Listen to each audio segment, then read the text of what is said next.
ஒரு நாள் ஒரு ஆஃபீஸ் நோட்டீஸ் போர்டில் ஒரு அறிக்கையை ஒட்டியிருக்காங்க. அந்த பணியாட்கள் எல்லாம் அது என்ன அறிக்கைன்னு போய் பார்த்துட்ருக்காங்க. அதில் என்ன இருந்ததுன்னா, உங்கள் வளர்ச்சிக்கு தடையாக இருக்கிற ஒரு நபர் இறந்துட்டாரு, அவரை பக்கத்து கட்டிடத்தில் வச்சுருக்காங்க, எல்லாரும் போய் தவறாமல் கலந்துக்குங்க அப்படின்னு எழுதியிருந்தது.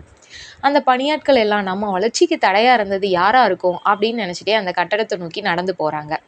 உள்ள ஒரு சவப்பெட்டி இருக்குது.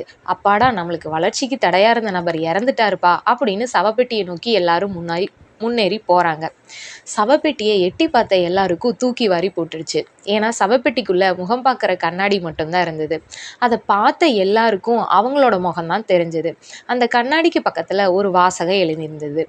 உங்க வளர்ச்சிக்கு தடையா இருக்கிறது நீங்க மட்டும்தான். நீங்க நினைச்சா மட்டும்தான் உங்க வாழ்க்கையில முன்னேற முடியும். உங்கள் வளர்ச்சி உங்கள் கையில் தான் இருக்குது அப்படின்னு எழுதியிருந்தது. ஆமாங்க, உங்கள் வாழ்க்கையில் நீங்கள் முன்னேறணும்னா உங்கள் முதலாளியாலேயோ நண்பர்களாலேயோ உறவினர்களாலேயோ முடியாது. நீங்கள் நினச்சா மட்டும்தான் உங்கள் வாழ்க்கையில் மாற்றம் வரும்.